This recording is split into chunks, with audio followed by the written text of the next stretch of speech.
सोचो, एक ऐसी किताब जो दुनिया के कई देशों में बैंड है। क्यों? क्योंकि लोग कहते हैं ये किताब इंसान को चालाक, शातिर और रूथलेस बना देती है। पॉलिटिशियंस, बिजनेसमैन, गैंगस्टर्स और दुनिया के सबसे पावरफुल लोग इस किताब को चुपके पढ़ते हैं। किताब का नाम है the 48 laws of power by Robert Greene. इसमें लिखे 48 रूल्स बताते हैं कि कैसे दुनिया चलती है, कैसे लोग पावर के लिए गेम खेलते हैं और कैसे कभी कभी दिखावा, कभी साइलेंस और कभी अटैक करना पड़ता है। लेकिन एक बात याद रखना, ये लॉज तुम सीखो अपनी लाइफ सुधारने के लिए, अपने आप को स्ट्रांग बनाने के लिए, किसी को नीचा दिखाने या दुख देने के लिए नहीं। तो चलो शुरू करते हैं। पावर गेम का असली खेल। Law 1, never outshine the master. Robert Greene कहते हैं, जब भी आप किसी पावरफुल इंसान के आसपास हो, चाहे वो आपका बॉस हो, मेंटोर हो या कोई अथॉरिटी फिगर, तो एक चीज हमेशा याद रखना, कभी भी अपने मास्टर से ज्यादा चमकने की कोशिश मत करो। अगर आप उनसे ज्यादा स्मार्ट, ज्यादा टैलेंटेड या ज्यादा केपेबल दिख गए, तो वो अंदर से इनसिक्योर फील करेंगे। वो सोचेगा कि ये बंदा तो मुझे ही ओवरशैडो कर रहा है। और जब ऐसा होता है तो या तो वो आपको साइड कर देगा या आपके रास्ते में रुकावट डालने लगेगा। ऑथर ने यहाँ एक कहानी बताई है। फ्रांस के किंग लुई 14 के कोर्ट में एक बंदा था, निकोलस फूके। फूके अपने किंग को इम्प्रेस करना चाहता था। उसने सोचा कि मैं एक इतनी बड़ी रॉयल पार्टी थ्रो करूंगा जिसमें आर्टिस्ट्स, स्कॉलर्स, राइटर्स सबको बुलाऊंगा। इतना ग्रैंड इवेंट होगा कि किंग खुश हो जाएगा। पार्टी हुई, शानदार थी, लोग वाह वाह कर रहे थे। फूके की पॉपुलैरिटी बढ़ने लगी, लेकिन किंग लुई 14 को ये सब अच्छा नहीं लगा। उसे लगा कि फूके मुझे ओवरशैडो कर रहा है और अगले ही दिन फूके को जेल भेज दिया गया। मॉरल ऑफ द स्टोरी, कभी अपने बॉस या मास्टर से ज्यादा चमकने की कोशिश मत करो। हमेशा उनको सुपीरियर फील करवाओ। उनके ईगो को सेटिस्फाई करना एक आर्ट होता है। ये रूल पावर गेम में आपको बचा के रखता है। Law number 2, never put too much trust in friends, learn how to use enemies. जिंदगी में हम अक्सर अपने दोस्तों पर ज्यादा भरोसा कर लेते हैं। हमें लगता है कि वो हमारे लिए हमेशा लॉयल रहेंगे, लेकिन असल गेम वही बंदा बिगाड़ता है जिसे हम सबसे ज्यादा अपना समझ लेते हैं। अब यहाँ एक इंटरेस्टिंग इंसिडेंट देखने को मिलता है। माइकल 3, जो कि बाइजेंटाइन एम्पायर का एक एम्पायर था, उसने अपने बेस्ट फ्रेंड बेसिल को अपनी पावर में शेयर दे दिया। उसका सोचना था कि अपना दोस्त है, कभी धोखा नहीं देगा। लेकिन कुछ ही समय बाद बेसिल ने उसे मारकर खुद एम्परर की कुर्सी ले ली। इस कहानी से ये सीखने को मिलता है कि दोस्तों के साथ हमेशा लिमिटेड ट्रस्ट रखना चाहिए।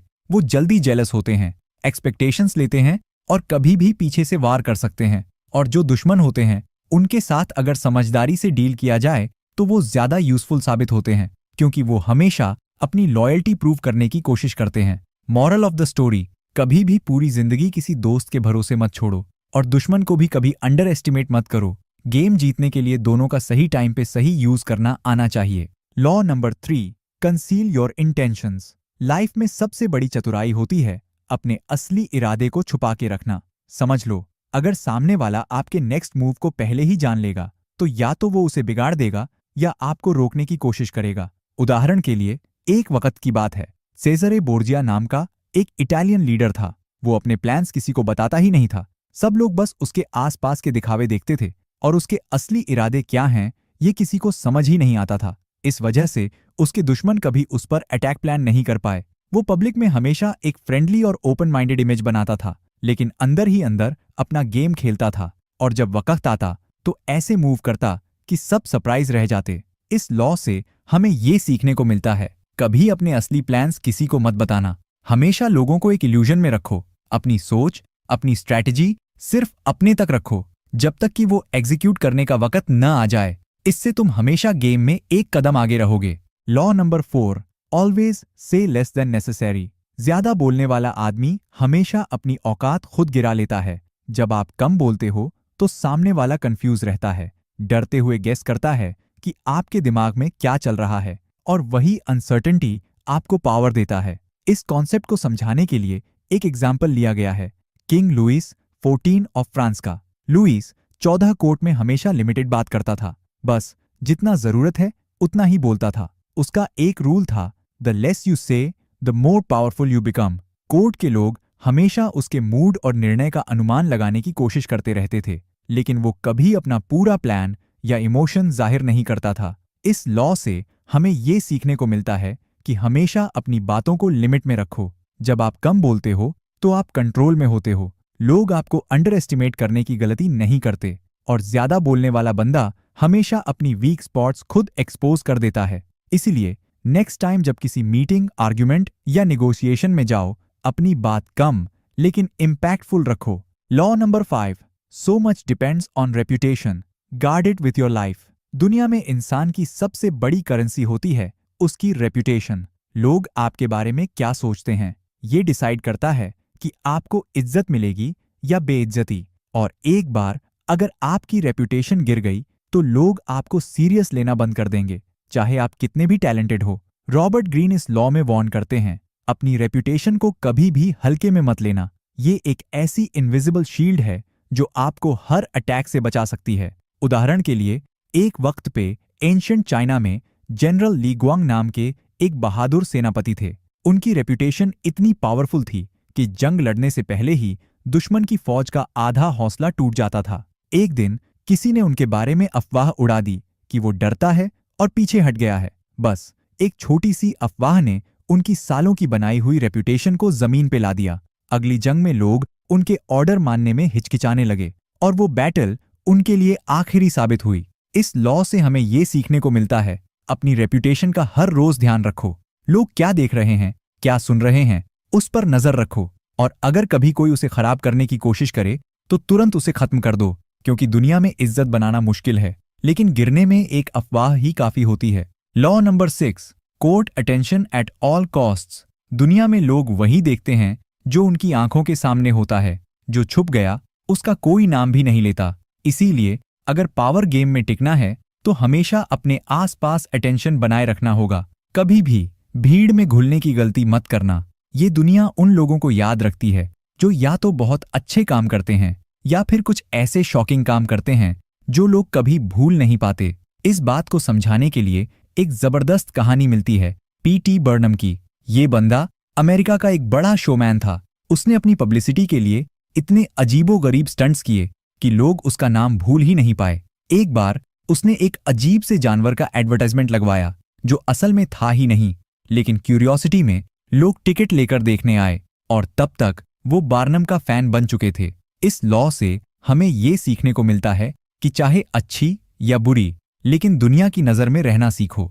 अपनी प्रेजेंस को महसूस करवाना होगा। जब लोग आपको नोटिस करते हैं तभी आपके पास पावर आती है। Law number 7, get others to do the work for you but always take the credit.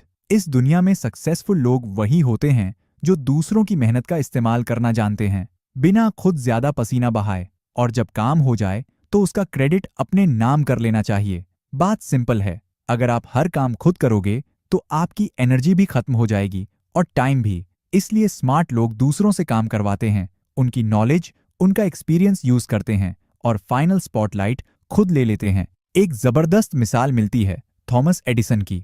लोग उसे बल्ब का इन्वेंटर कहते हैं, लेकिन असल में बल्ब के कंसेप्ट पर काम करने वाले कई साइंटिस्ट पहले से थे। एडिसन ने बस उन सब की रिसर्च का फायदा उठाया, उसमें थोड़ा इंप्रूवमेंट किया और पैटेंट अपने नाम कर लिया। इस लॉ से हमें ये सीखने को मिलता है कि कभी भी हर काम खुद करने की गलती मत करो। दूसरों के दिमाग और एफर्ट्स का इस्तेमाल करना सीखो। स्मार्ट लोग हमेशा अपनी टीम से काम करवाते हैं और जब सक्सेस मिलती है तो पूरा क्रेडिट ले लेते हैं। याद रखो, काम करवाना भी एक आर्ट है और क्रेडिट लेना उससे भी बड़ा game. Law number 8, make other people come to you, use bait if necessary. इस दुनिया में सबसे बड़ा पावर होता है कंट्रोल, और अगर आप चाहते हो कि गेम हमेशा आपके रूल्स पे चले तो दूसरों को अपने पास बुलवाना सीखो। जब आप खुद दूसरों के पीछे भागते हो तो पावर उनके हाथ में होती है, लेकिन जब वो आपके पास आते हैं तो पूरा कंट्रोल आपके पास होता है। इस लॉ में एक इंटरेस्टिंग बात यह भी है कि कभी-कभी लोगों को अपनी तरफ खींचने के लिए एक बेट यानी एक छोटा लालच देना पड़ता है। लोग हमेशा अपने इंटरेस्ट के पीछे चलते हैं, बस आपको उनके इंटरेस्ट को पहचानना होगा। उदाहरण के लिए, एक बार चाइनीज जनरल हान सिन अपने दुश्मन को अपने पास बुलवाना चाहता था, लेकिन सामने वाला अटैक करने से बच रहा था। तो हान सिन ने अपनी आर्मी का एक छोटा हिस्सा जंगल में छिपा दिया और बैटलफील्ड पर अपनी पोजीशन कमजोर दिखाई। दुश्मन को लगा कि अब मौका है और वो पूरी ताकत से हमला करने आ गया। जैसे ही वो पास आया, हान सिंह ने अपनी हिडन आर्मी से उसे घेर लिया और जंग जीत ली। इस लॉ से हमें ये सीखने को मिलता है, कभी भी गेम दूसरों के रूल्स पर मत खेलो। ऐसी चाल चलो कि लोग खुद तुम्हारे मैदान में आएं, और जरूरत हो तो उन्हें खींचने के लिए एक छोटा सा लालच भी दे दो। Law number 9, win through your actions, never through argument. जिंदगी में हर कोई चाहता है कि लोग उसकी बात मानें, लेकिन सबसे बड़ी गलती ये होती है, लोग बहस करके सामने वाले को हराना चाहते हैं। पर जब आप किसी को बहस में हरा देते हो, तो वो बंदा हार मानने के बजाय अपनी इंसल्ट फील करता है, उसका ईगो हर्ट होता है और वो अंदर ही अंदर आपके खिलाफ हो जाता है। इसीलिए रॉबर्ट ग्रीन कहते हैं, शब्दों से नहीं, कार्यों से जीतो। शब्दों से लोगों का दिमाग बदलना मुश्किल है, लेकिन कार्य इतने शक्तिशाली होते हैं कि लोग खुद ब खुद मान जाते हैं। एक दमदार एग्जाम्पल है गैलीलियो गैलीलेई का। उसने कहा कि धरती गोल है और सूरज के चारों ओर घूमती है। उस जमाने में चर्च वाले इस बात से अग्री नहीं थे। गैलीलियो ने उनसे बहस करने के बजाय टेलीस्कोप उठाया और खुद दिखा दिया। लोगों ने अपनी आंखों से सच देखा और बहस की कोई जरूरत ही नहीं बची। इस लॉ से हमें ये सीखने को मिलता है, बेवजह की बहस में एनर्जी मत गवाओ। ऐसा काम करो जो खुद बोले, ऐसा रिजल्ट दो जो सामने वाले को चुप करा दे। याद रखो, एक्शन दिखाने वाले लोग ही असली विनर्स होते हैं। Law number 10, infection, avoid the unhappy and unlucky. कुछ लोग होते हैं जो हर वक्त कंप्लेन करते हैं, दुखी रहते हैं, या जिनकी लाइफ में लगातार प्रॉब्लम्स आती रहती हैं। अब प्रॉब्लम ये है, अगर आप ऐसे लोगों के करीब रहोगे तो उनकी नेगेटिविटी और बैड लक धीरे धीरे आप में भी उतरने लगती है। रॉबर्ट ग्रीन इस लॉ में कहते हैं, इमोशंस कंटेजियस होते हैं। मतलब अगर आप खुश, मोटिवेटेड और सक्सेसफुल लोगों के साथ रहते हो तो आप भी वैसे बनते हो, लेकिन अगर आप नेगेटिव, जेलस या अनलकी लोगों के साथ टाइम बिताते हो तो आपका एनर्जी लेवल, माइंडसेट और ग्रोथ सब कुछ गिरने लगता है। एक पावरफुल एग्जाम्पल है सेसारे बोर्जिया का। उसके कोर्ट में रमीरो दे लॉर्कुआ नाम का एक आदमी था जो अपनी पावर का मिसयूज कर रहा था और लोग उससे नफरत करने लगे थे। सेसरे ने तुरंत उसे हटा दिया, क्योंकि वो जानता था अगर देर करता तो लोगों का गुस्सा उस पर भी गिरता। इस लॉ से हम ये सीखते हैं, जिन लोगों के पास सिर्फ प्रॉब्लम्स, एक्सक्यूजेज और कंप्लेंट्स हों, उनसे दूर रहो और हमेशा ऐसे लोगों को चुनो जो आपको इंस्पायर करें, अपलिफ्ट करें और आपकी ग्रोथ में हेल्प करें। याद रखो, इन्फेक्टेड लोग खुद नहीं सुधरते, वो दूसरों को भी गिरा देते हैं। Law number 11, learn to keep people dependent on you. दुनिया में असली पावर उसके पास होती है जिसके बिना दूसरे लोग अपना काम नहीं चला सकते। जब तक लोग आप पर डिपेंडेंट हैं, आप उन पर अपनी टर्म्स पर कंट्रोल रख सकते हो। इसलिए कभी अपनी इंपॉर्टेंस इतनी कम मत होने देना कि लोग आपको साइड कर दें। रॉबर्ट ग्रीन इस लॉ में बताते हैं कि हमेशा अपनी कोई न कोई ऐसी स्किल, नॉलेज या रिसोर्स अपने पास रखो जो दूसरों के काम आए, जिसके बिना वो अपना फायदा या गोल पूरा न कर सकें। जब तक लोग आपके बिना अपना काम नहीं कर सकते, तब तक वो आपका रिस्पेक्ट भी करेंगे और आपको अपने सर्कल में बनाए रखेंगे। उदाहरण के लिए, लुइस 11 ऑफ फ्रांस के कोर्ट में एक एस्ट्रोलॉजर था, पीटॉन।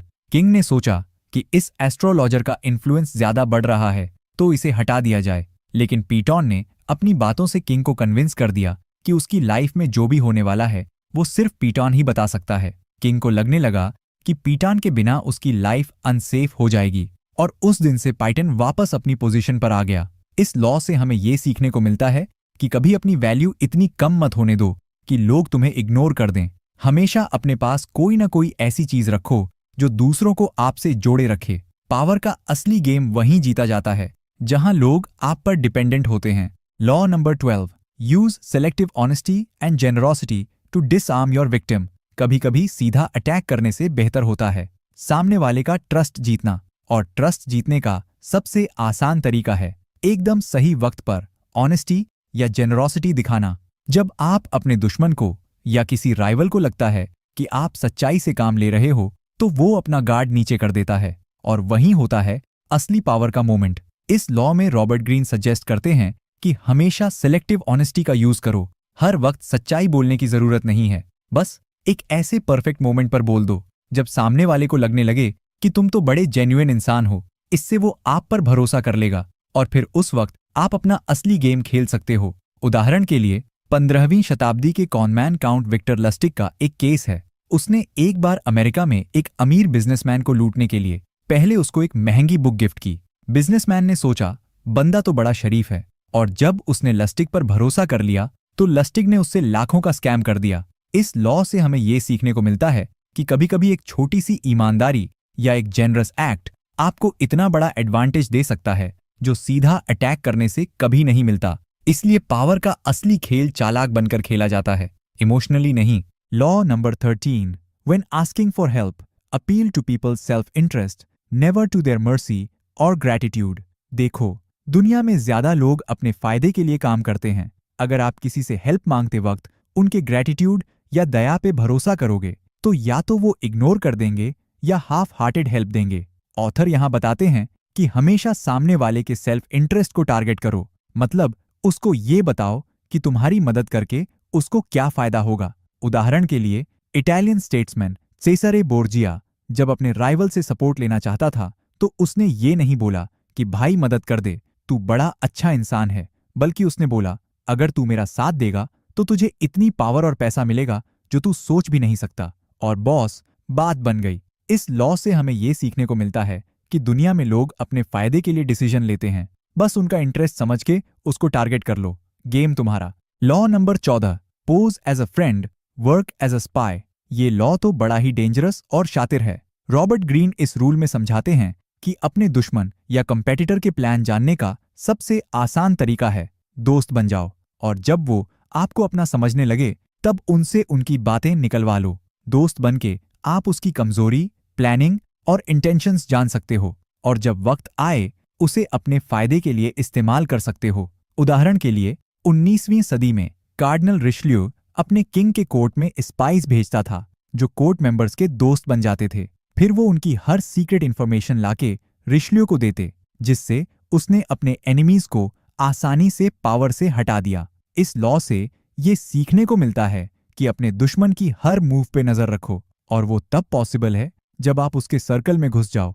बाहर से चिल्लाने से बेहतर है अंदर से गेम खेलना। Law number 15, crush your enemy totally. जिंदगी में दुश्मन सिर्फ तलवार लेकर सामने आने वाले लोग नहीं होते। कभी कभी ये वो होते हैं जो मुस्कुराते हुए तुम्हारी कुर्सी खींच लेते हैं या तुम्हें नीचा दिखाने का मौका ढूंढते हैं। इस लॉ में रॉबर्ट ग्रीन वार्न करते हैं, अपने एनिमी को कभी आधा मत छोड़ो। अगर एक बार मौका मिला है तो उसका पूरा खेल खत्म कर दो, क्योंकि अगर वो जिंदा रहा तो कभी ना कभी लौट के बदला लेगा। उदाहरण के लिए, एंशिएंट रोम में एक जनरल था जूलियस सीजर। उसने अपने सब दुश्मनों को या तो मार दिया या उनकी पावर तोड़ दी, लेकिन एक बंदा ब्रूटस उसका क्लोज था, उसे उसने छोड़ दिया क्योंकि वो दिखावा कर रहा था कि वो लॉयल है। और बाद में वही ब्रूटस ने दूसरे लोगों के साथ मिलकर सीजर को छुरियां मार दी।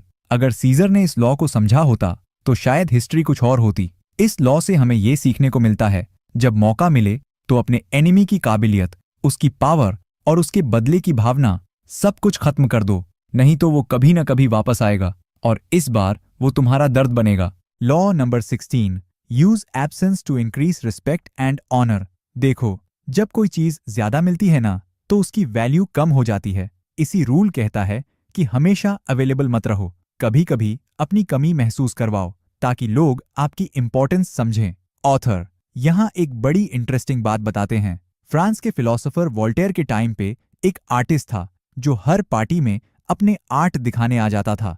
पहले लोग उसके फैन थे, लेकिन बाद में उसका काम बोरिंग लगने लगा क्योंकि वो हमेशा अवेलेबल रहता था। जब उसने कुछ टाइम के लिए अपनी प्रेजेंस कम की तब लोग उसे दोबारा मिस करने लगे। मॉरल ऑफ द स्टोरी, कभी कभी अपनी कमी महसूस करवाओ, हमेशा सामने रहने से लोग आपकी वैल्यू भूल जाते हैं।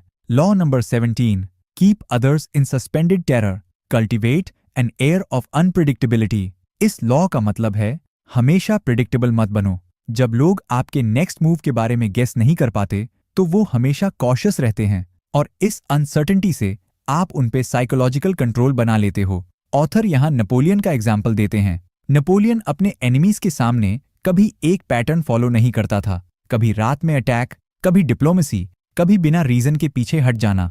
इस अनप्रिडिक्टेबिलिटी की वजह से लोग उससे हमेशा डरे रहते थे क्योंकि पता ही नहीं होता था अगला कदम क्या होगा। इस लॉ से हमें ये सीखने को मिलता है कि थोड़ा अनप्रिडिक्टेबल रहना लोगों को हमेशा अलर्ट रखता है और वो आपको अंडर एस्टिमेट नहीं करते। Law number 18, do not build fortresses to protect yourself, isolation is dangerous. इस रूल का सिंपल सा फंडा है, दुनिया से अलग होकर अपने कंफर्ट जोन में रहकर आप अपने दुश्मन बढ़ाते हो और अपने सपोर्टर्स खो देते हो। हमेशा लोगों के बीच रहो ताकि इंफॉर्मेशन मिले और डेंजर का पता चले। यहाँ एक इंटरेस्टिंग कहानी है। 16वीं शताब्दी के इटली में सेजरे बोर्जिया नाम का एक रूलर था। जब उसके अगेंस्ट कॉन्स्पिरेसी होने लगी तो उसने अपने पैलेस में बंद होकर रहना शुरू कर दिया, जिस वजह से वो दुनिया से कट गया और उसके सपोर्टर्स उससे दूर होते गए। आखिर में उसका डाउनफॉल हो गया। मॉरल ऑफ द स्टोरी, अपने आप को कभी आइसोलेटेड मत रखो, लोगों के बीच रहो, इंफॉर्मेशन लो,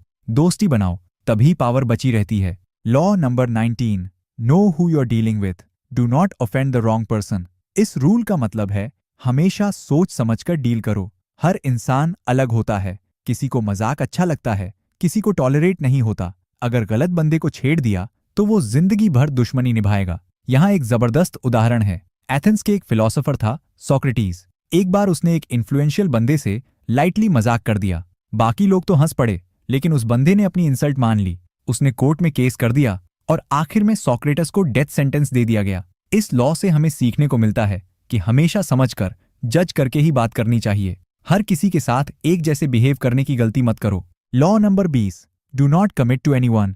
इस लॉ का मतलब है अपनी लॉयल्टी किसी एक बंदे या ग्रुप से मत जोड़ो। जब तक पॉसिबल हो न्यूट्रल रहो। जब आप किसी एक साइड ले लेते हो तो दूसरी साइड आपकी दुश्मन बन जाती है। इस पॉइंट पर एक एग्जाम्पल है कार्डिनल द रिशलियो का। फ्रांस के इस मास्टरमाइंड ने कभी ओपनली अपनी लॉयल्टी किसी एक फैक्शन को नहीं दी।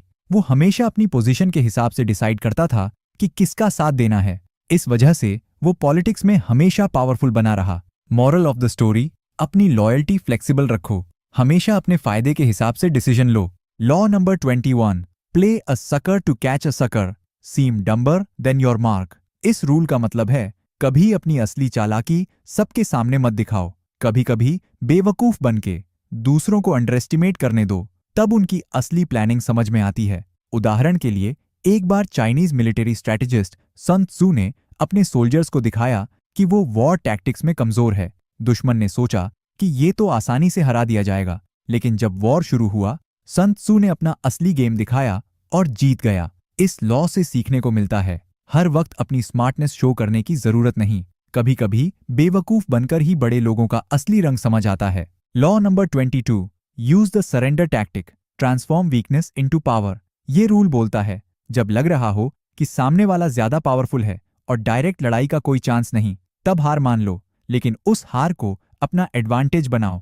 एग्जाम्पल के लिए एक इंटरेस्टिंग कहानी है। एंशिएंट रोम में एक एनिमी ट्राइब था जिसका चीफ रोमन आर्मी से लड़ते लड़ते कमजोर हो गया। उसने अपनी आर्मी को सरेंडर करवा दिया, लेकिन जब रोमन एम्परर ने उसको अपना एडवाइजर बनाया, उसने धीरे धीरे अपनी पावर बढ़ाई और एक दिन खुद ही उस रीजन का किंग बन गया। मॉरल ऑफ द स्टोरी, कभी कभी समय के हिसाब से पीछे हटना भी एक स्ट्रैटेजी होती है। उस हार का इस्तेमाल करो जीत की तैयारी के लिए। Law number 23, concentrate your forces. इस लॉ का सिंपल मतलब है अपनी एनर्जी, टाइम और फोकस को हर जगह मत बांटो। जहां सबसे ज्यादा रिटर्न मिलने का चांस हो वहीं अपना पूरा ध्यान लगाओ। उदाहरण के लिए, नेपोलियन बोनापार्ट जब यूरोप जीतने निकला था, उसने कभी अपनी आर्मी को छोटी छोटी बैटल्स में वेस्ट नहीं किया, सिर्फ इंपॉर्टेंट जगह पे अटैक करता था। इसी स्ट्रैटेजी से वो यूरोप का सबसे बड़ा एम्परर बना।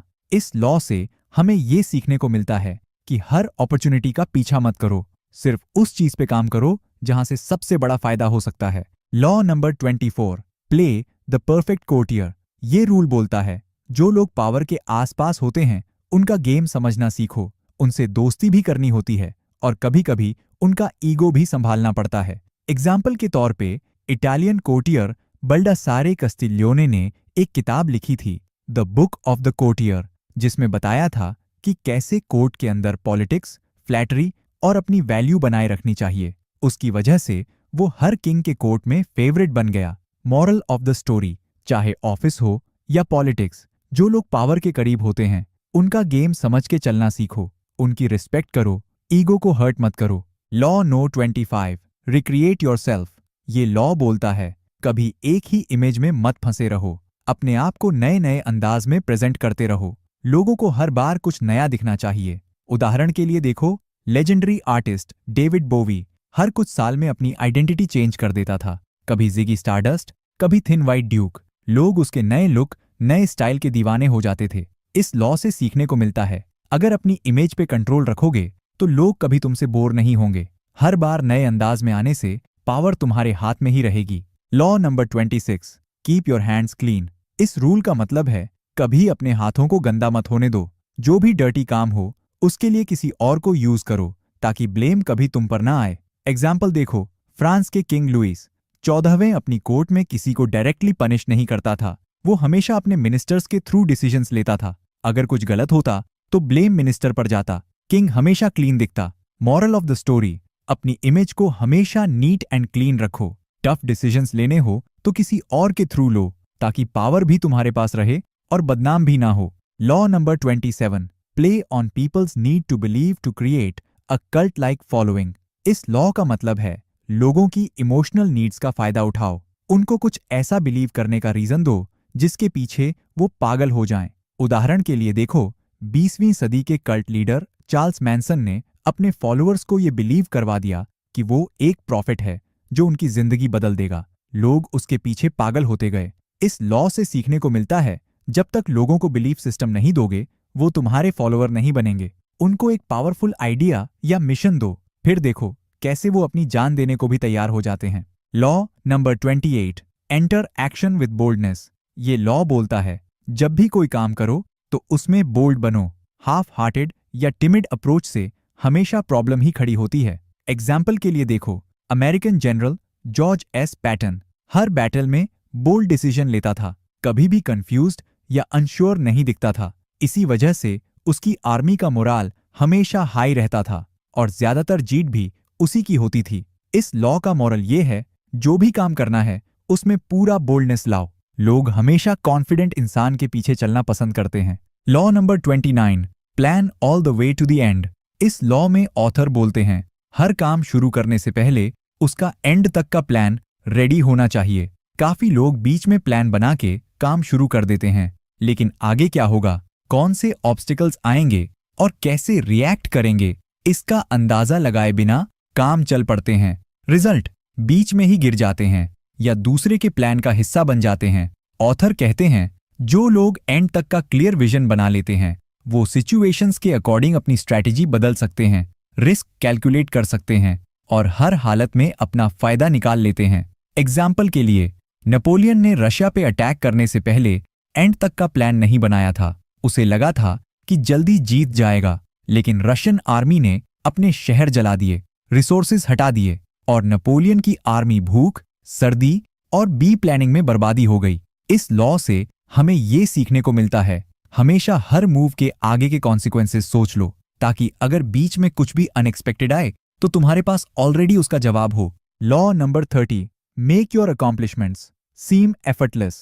इस रूल का मतलब है जो भी काम करो उसे ऐसे दिखाना चाहिए जैसे वो तुम्हारे लिए बड़ी आसानी से हो गया हो। लोग उन्हीं चीजों की रिस्पेक्ट करते हैं जो एफर्टलेस लगती हैं। अगर तुम ज्यादा मेहनत, स्ट्रगल या परेशानी दिखाने लगो तो लोग या तो तुम्हें अंडर एस्टिमेट करेंगे या फिर तुम्हारे तरीके की नकल करने लगेंगे। उदाहरण के लिए, इटली का renaissance artist Leonardo da Vinci हमेशा अपनी पेंटिंग्स में ऐसे परफेक्शन लाता था कि लोग हैरान हो जाते थे, लेकिन वो कभी अपनी मेहनत नहीं दिखाता था, हमेशा अपने काम को कैजुअली प्रेजेंट करता था। इस वजह से लोग उसे जीनियस मानते थे। इस लॉ का मॉरल है, अपनी स्किल्स पे कंट्रोल इतना ले आओ कि जो भी करो वो एफर्टलेस लगे, और अगर मेहनत भी करनी पड़े तो लोगों को कभी मत दिखने दो। Law number 31, control the options, get others to play with the cards you deal. इस लॉ में ऑथर बताते हैं अपने ओपोनेंट या सामने वाले को चॉइसेस दो, लेकिन सिर्फ वो जो तुम चाहते हो।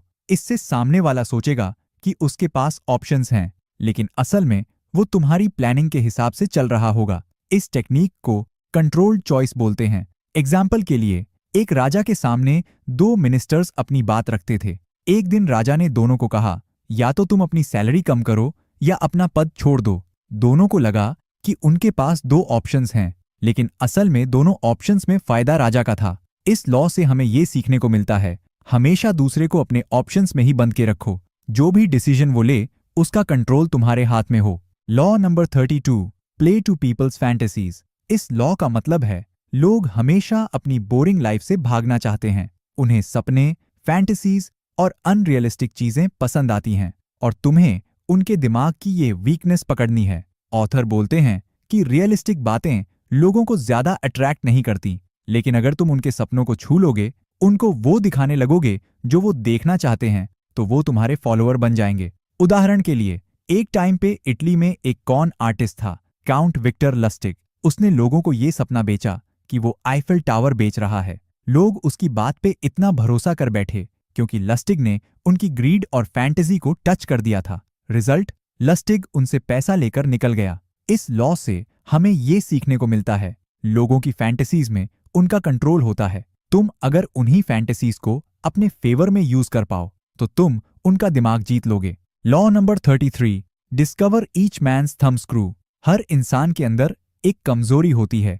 कोई पैसा देख के पिघल जाता है, कोई शाबाशी सुन के खुश हो जाता है, तो कोई अपने राज के डर से जीता है। इस लॉ में रॉबर्ट ग्रीन बोलते हैं, अगर तुम किसी व्यक्ति की असली कमजोरी, उसकी हिडन नीड या उसका सीक्रेट दर्द समझ गए, तो तुम उसे आसानी से कंट्रोल कर सकते हो। उदाहरण के लिए, 17वीं शताब्दी में कार्डिनल रिशलियो नाम का एक पावरफुल एडवाइजर था फ्रांस के किंग का। वो अपने हर दुश्मन के स्पाइस से उसके बारे में इंफॉर्मेशन निकलवाता था। कौन किस चीज से डरता है, कौन किस चीज का एडिक्ट है, किसने क्या राज छुपा रखा है, और फिर उसी पॉइंट पे अटैक करता था। रिजल्ट, उसका कोई दुश्मन खड़ा नहीं रह पाता था। इस लॉ से हमें ये सीखने को मिलता है, हर इंसान के अंदर एक ऐसी सॉफ्ट स्पॉट होती है जिसे पकड़ के उसका गेम बदला जा सकता है। तुम्हें बस देखना है कि वो पैसा है, रिस्पेक्ट है या कोई पर्सनल इनसिक्योरिटी, और जब वो मिल जाए तो गेम तुम्हारे हाथ में है। Law number 34, be royal in your own fashion, act like a king to be treated like one. इस लॉ में ऑथर बोलते हैं, तुम्हें खुद अपनी रिस्पेक्ट बनाना सीखना होगा। लोग तभी तुम्हें इज्जत देंगे जब तुम अपने आप को उस लेवल पे ट्रीट करोगे। अगर तुम खुद अपने आप को ऑर्डिनरी समझोगे, लोग भी वैसे ही ट्रीट करेंगे। उदाहरण के लिए, नेपोलियन हमेशा एक किंग की तरह बात करता था, चलता था, अपनी बॉडी लैंग्वेज और डिसीजंस में रॉयल अथॉरिटी दिखाता था। चाहे वो उस वक्त किंग न भी हो, लोग उसे एक लीडर की तरह देखते थे। इस लॉ का मॉरल है, अपनी औकात खुद सेट करो। जब तक तुम खुद अपनी वैल्यू नहीं बढ़ाओगे, दुनिया भी तुम्हें लाइटली ही लेगी। Law number 35, master the art of timing. इस लॉ का मतलब है, हर चीज जिंदगी में सही वक्त पे करनी चाहिए। जल्दी करोगे तो लोग समझ जाएंगे कि तुम डेस्परेट हो, और देर करोगे तो मौका हाथ से निकल जाएगा। ऑथर कहते हैं कि पेशेंट इंसान ही सबसे बड़ा विनर होता है। वो वक्त का इंतजार करता है, अपना मूव तब लेता है जब समय उसके फेवर में होता है। उदाहरण के लिए, एलिजाबेथ एक ने अपने पॉलिटिकल राइवल्स के खिलाफ कभी जल्दबाजी नहीं की। वो हमेशा वक्त का इंतजार करती थी। सबसे पहले उनका ईगो खुद गिरने देती थी, और जब मौका आता तब अपनी चाल चलती। इस लॉ से हमें ये सीखने को मिलता है, जिंदगी में कभी भी अपने इमोशंस में आकर डिसीजंस मत लो। सही वक्त का इंतजार करो, तब मूव करना सबसे पावरफुल होता है। Law number 36, disdain things you cannot have, ignoring them is the best revenge. ये लॉ बोलता है, जो चीज तुम्हारे हाथ में नहीं है या जो तुम्हें मिल नहीं सकती, उसके पीछे मत भागो, बल्कि उसे इग्नोर करो। ऑथर बोलते हैं कि जो चीज तुम इग्नोर करते हो, उसकी इंपॉर्टेंस लोगों की नजर में भी कम हो जाती है, और कभी कभी उसे इग्नोर करने का इम्पैक्ट उस चीज को पाने से ज्यादा होता है।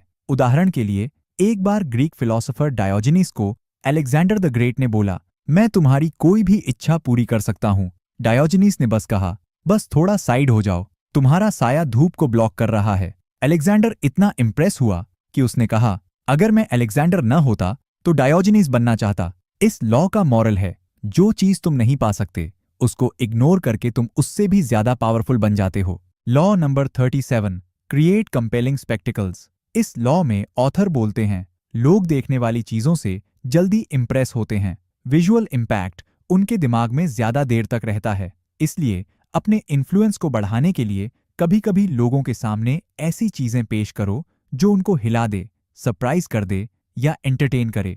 चाहे वो कोई इवेंट हो, कोई ड्रामेटिक अनाउंसमेंट या कोई पावरफुल जेस्चर। उदाहरण के लिए, लुईस 14वें अपने पैलेस में जब भी लोगों से मिलता तो अपनी रॉयल ड्रेस और डायमंड से सजा हुआ था, ताकि लोग उसकी शान से इतने प्रभावित हो जाएं कि उससे कोई सवाल न करे। इस लॉ से हमें ये सीखने को मिलता है, बोरिंग मत बनो। कभी कभी एक पावरफुल शो लोगों पे तुम्हारा असर बनाए रखता है। Law number 38, think as you like but behave like others. इस लॉ का मतलब है, सोच तुम्हारी अपनी होनी चाहिए, लेकिन पब्लिक में हमेशा वैसा बिहेव करो जैसे बाकी लोग कर रहे हैं। अगर तुम अपनी सोच सबके सामने अलग तरीके से दिखाने लग गए, तो लोग तुम्हें डेंजरस, स्ट्रेंज या एनिमी मान सकते हैं। और पावर लेने से पहले पब्लिक का ट्रस्ट जीतना जरूरी होता है। उदाहरण के लिए, गैलीलियो ने जब अपनी डिस्कवरीज बताई थी कि पृथ्वी घूमती है, तो चर्च ने उसे गलत कह दिया और उसे पुण्यश्लोक किया, क्योंकि उस वक्त दुनिया एक अलग सोच पे चल रही थी। इस लॉ से हमें ये सीखने को मिलता है, अपनी सोच अपने पास रखो, लेकिन जब तक पावरफुल नहीं बन जाते, लोगों की तरह बिहेव करो। Law number 39, stir up waters to catch fish. इस लॉ में ऑथर बोलते हैं, जब दुश्मन गुस्से में हो तो उससे गलती करवाना आसान होता है, इसलिए कभी कभी हालात को हिला दो, लोगों के इमोशंस को स्टर करो, ताकि वो दिमाग से काम लेना बंद करें और गलतियां करने लगे। ऑथर कहते हैं कि काम इंसान हमेशा कंट्रोल में होता है, लेकिन गुस्से में आकर लोग अपने राज भी खोल देते हैं और अपनी पोजीशन भी खराब कर लेते हैं। उदाहरण के लिए, एंशिएंट जनरल स्किपियो अफ्रीकनस अपने एनिमीज को बार बार छोटी छोटी चीजें करके प्रोवोक करता था, जब तक वो गुस्से में आकर हमला न कर दें, और फिर स्किपियो उनका काम तमाम कर देता। इस लॉ का मॉरल है, अपने इमोशंस कंट्रोल में रखो और दुश्मन के इमोशंस को हिलाने का तरीका ढूंढो। Law number 40, despise the free lunch. Robert Greene कहते हैं, दुनिया में जब भी कोई चीज फ्री मिलती है, उसके पीछे हमेशा कोई न कोई हिडन कॉस्ट होती है, और जो इंसान हर चीज फ्री में लेने की कोशिश करता है, लोग उसे लाइटली लेने लगते हैं, उसकी अपनी वैल्यू कम हो जाती है। ऑथर एक उदाहरण देते हैं, 19वीं सदी के एक पावरफुल फाइनेंसर थे, कॉर्नेलियस वैंडरबिल्ट। एक बार एक कॉम्पेटिटर ने उन्हें अपना एक बिजनेस प्रपोजल दिया और बोला कि इसमें आपका कुछ नहीं लगना, सब फ्री होगा। लेकिन वैंडरबिल्ट ने तुरंत मना कर दिया। उसने कहा, मैं अपनी वैल्यू कभी गिरने नहीं दूंगा, फ्री चीज लेने वाला हमेशा अपनी पावर खोता है। वैंडरबिल्ट ने यह भी समझा कि जो भी फ्री देता है, उसके अपने हिडन मोटिव्स होते हैं, और जब आप फ्री चीज लेते हो तो आप अपनी इंडिपेंडेंस भी दे देते हो। इस लॉ से हमें ये सीखने को मिलता है, जो वैल्यूएबल है उसकी कीमत दो, तभी लोग तुम्हें भी सीरियस लेना शुरू करेंगे। हमेशा याद रखो, फ्री चीज की असलियत कभी कभी बहुत महंगी पड़ती है, इसलिए अपनी लाइफ में फ्री के लालच में मत आना। अपनी इज्जत, अपनी वैल्यू हमेशा बना के रखना। Law number 41, avoid stepping into a great man's shoes. इस लॉ का मतलब है, कभी भी किसी बड़े इंसान की जगह लेने की कोशिश मत करो। लोग हमेशा उस लेजेंड को याद रखेंगे और तुमसे उसके बराबर होने की उम्मीद करेंगे, और जब लोग कंपैरिजन करने लगें तो तुम्हारी अपनी आइडेंटिटी मर जाएगी। उदाहरण के लिए, अलेक्जेंडर द ग्रेट के बाद उसके जनरल ने उसकी जगह लेने की कोशिश की, लेकिन वो कभी अलेक्जेंडर जैसा बन नहीं पाया। लोग हमेशा उसे अलेक्जेंडर से कंपेयर करते रहे और उसकी अपनी पहचान खत्म हो गई। इस लॉ से हमें ये सीखने को मिलता है, अपना अलग पाथ बनाओ, अपनी अलग पहचान बनाओ। किसी दूसरे के शैडो में जीने से बेहतर है अपनी अलग लेगेसी क्रिएट करना। Law number 42, strike the shepherd and the sheep will scatter. यहाँ ऑथर कहते हैं, अगर किसी ग्रुप या ऑर्गेनाइजेशन में तुम्हें प्रॉब्लम है, तो सीधा उनके लीडर को टारगेट करो, क्योंकि जब लीडर गिरता है तो उसके फॉलोअर्स अपने आप बिखर जाते हैं। उदाहरण के लिए, हिस्ट्री में जब भी किसी बड़ा रिबेलियन या गैंग को खत्म करना होता था, तो पहले उनका लीडर ढूंढ के उससे हटा दिया जाता, बाकी लोग फिर खुद ब खुद वीक हो जाते। इस लॉ का मॉरल है, फाइट बाकी लोगों से मत करो, सीधा सोर्स पे अटैक करो। Law number 43, work on the hearts and minds of others. ये लॉ बोलता है, पावर सिर्फ दिखाने से नहीं आती, बल्कि लोगों के दिल और दिमाग पे राज करने से आती है। अगर तुम लोगों के इमोशंस और थिंकिंग को कंट्रोल कर लोगे, तो वो हमेशा तुम्हारे साथ रहेंगे। उदाहरण के लिए, नेपोलियन सिर्फ अपनी आर्मी को डर के बल पे कंट्रोल नहीं करता था, वो उनका ट्रस्ट जीत लेता था, उनकी पर्सनल प्रॉब्लम्स पूछता था, ताकि वो उसके लिए जान देने को रेडी रहें। इस लॉ से हमें ये सीखने को मिलता है, लोगों के दिमाग में अपनी जगह बनाओ, सिर्फ पावर दिखा के उन्हें कब तक कंट्रोल करोगे। Law number 44, disarm and infuriate with the mirror effect. इस लॉ का मतलब है, अपने दुश्मन का ही बिहेवियर उनको मिरर करके वापस दिखा दो। जब तुम उनके एक्शन को कॉपी करोगे, तो वो या तो कंफ्यूज हो जाएंगे या फ्रस्ट्रेटेड। उदाहरण के लिए, एक बार एक एम्परर था जिसने अपने ओपोनेंट की इंसल्ट करने के लिए एक अजीब हरकत की। सामने वाले ने भी वही हरकत उसी के सामने करके उसको इतना एम्बैरेस कर दिया कि वो चुप हो गया। इस लॉ से ये सीखने को मिलता है, जब डायरेक्ट कॉन्फ्रंटेशन काम न करे तो उनका ही बिहेवियर मिरर करके उन्हें बेचैन कर दो। Law number 45, preach the need for change but never reform too much at once. यह लॉ बोलता है, लोग बदलाव से डरते हैं। अगर तुम एकदम से सब कुछ बदलने की कोशिश करोगे तो रेजिस्टेंस मिलेगा। बेस्ट स्ट्रैटेजी यह है कि बदलाव की बात तो करो, लेकिन धीरे धीरे चेंजेस इंप्लीमेंट करो ताकि लोग एडजस्ट कर सकें। उदाहरण के लिए, जब चाइना में एक एम्परर ने सडन रिफॉर्म्स किए थे तो पब्लिक इतनी अगेंस्ट हो गई कि उसका ही तख्ता पलट दिया गया। इस लॉ का मॉरल है, बदलाव लाना है तो स्मार्टली लाओ, लोगों को टाइम दो नए सिस्टम को एक्सेप्ट करने का। Law number 46, never appear too perfect. इस लॉ का सिंपल मतलब, कभी इतना परफेक्ट मत दिखना कि लोग तुमसे जलने लगें, क्योंकि जब तुम हमेशा फ्लॉलेस दिखोगे लोग इनसिक्योरिटी फील करेंगे और तुम्हें नीचे गिराने की प्लानिंग करेंगे। उदाहरण के लिए, एक बार एक मिनिस्टर था जो अपने बॉस से इतना ज्यादा परफेक्ट दिख रहा था कि पूरे कोर्ट में लोग उससे जेलस होने लगे और उसको एक स्कैंडल में फंसा के हटा दिया गया। इस लॉ से हमें ये सीखने को मिलता है, थोड़ा अपनी फ्लॉज भी दिखाते रहो ताकि लोग रिलैक्स्ड फील करें। हमेशा बेस्ट बनने की कोशिश में अपने एनिमीज मत बना लो। Law number 47, do not go past the mark you aimed for. In victory learn when to stop.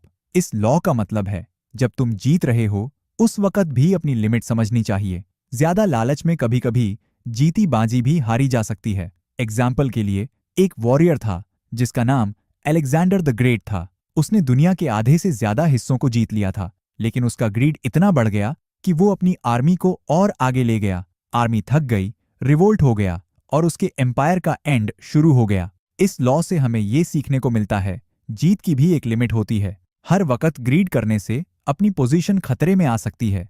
समय पर रुकना भी एक आर्ट है। Law number 48, assume formlessness. ये लास्ट लॉ बोलता है, कभी अपने आप को एक शेप में मत बांध लो, फ्लेक्सिबल रहो, सिचुएशन के हिसाब से अपने आप को बदलते रहो। रॉबर्ट ग्रीन कहते हैं कि जो इंसान अपनी आइडेंटिटी या एक फिक्स्ड इमेज में बंधा होता है वो प्रिडिक्टेबल हो जाता है, और प्रिडिक्ट होने वाले लोग जल्दी हारे जाते हैं।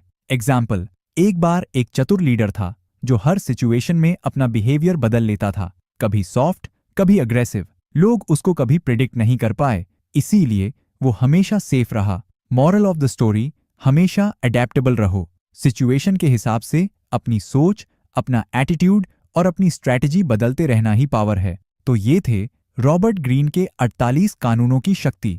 इन कानूनों से तुम दुनिया की साइकोलॉजी समझ सकते हो, अपनी लाइफ में अपनी वैल्यू बढ़ा सकते हो, अपने दिमाग को शार्प बना सकते हो। लेकिन एक बात हमेशा याद रखना, पावर का मिसयूज कभी भी किसी को सुख नहीं देता। जीत वही है जो इंसानियत के साथ हो। तो इन रूल्स को अपनी लाइफ में समझकर यूज करो, लेकिन कभी अपने फायदे के लिए किसी का नुकसान मत करना।